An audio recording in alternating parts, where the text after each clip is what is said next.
Jack movie చూసొస్తున్నా. సినిమా అయితే ఓవరాల్ గా చాలా నీట్ గా సింపుల్ గా ప్రతి ఒక్కరికి అర్థమయ్యే విధంగా వెళ్ళిపోయింది. సినిమా అయితే మాత్రం ఓవరాల్ గా చాలా బాగుందని చెప్పుకోవచ్చు. అసలు కంటెంట్ ఏంటంటే మన హీరో ఒక రా ఏజెంట్ అవ్వాలి, దేశం కోసం ఏదైనా చేయాలి అని చెప్పి ఒక కంటెంట్ తీసుకుని ఉన్నారు. చాలా అంటే చాలా బాగుంది. అంటే ఏంటంటే ఈయనకి ఇంటర్వ్యూలు అటెండ్ అవుతుంటారు. సో ఈయన యాటిట్యూడ్కి ఈయన క్యారెక్టర్కి జాబ్ రాదు.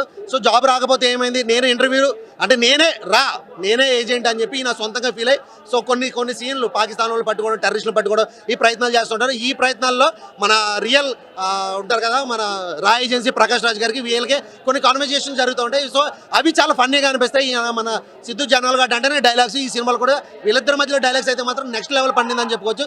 సినిమా ఓవరాల్గా సూపర్ ఉంది. నెగిటివ్ రివ్యూస్ చాలా చెప్తున్నారు. అంటే ఏంటంటే డీజే టిల్లు సినిమాలో డైలాగ్స్, ఆ రొమాన్స్ ఇవి కావాలని. దేశం కోసం పోరాడేది రొమాన్స్ యాడ్ ఉంటుంది అయ్యా. డైలాగ్స్ అంటే ఆయన కంటెంట్ ఆయన ఫాలో అవుతున్నాడు, కానీ రొమాన్స్ కావాలి, ముద్దులు కావాలి, నలబడంటే ఇంకా సినిమాలన్నీ అవే చేయాలా? లేదు. సిద్ధు జొన్నలగడ్డ మంచి క్యారెక్టర్ చేశాడు, దేశం కోసం ప్రాణం పెట్టే క్యారెక్టర్ చేశాడు. 25 మంది రాక్ ఏజెంట్ని కాపాడిన మనిషి కింద ఒక హీరో ఉన్నాడంటే అది గొప్ప కాదా అని నేను అడుగుతున్నా ఈ రోజున. సో సినిమా ఓవరాల్గా చాలా బాగుంది. నెగిటివ్ కామెంట్స్ వినొద్దు, నమ్మొద్దు. ప్రతి ఒక్కరు కూడా ఖచ్చితంగా థియేటర్కి వచ్చి చూడండి.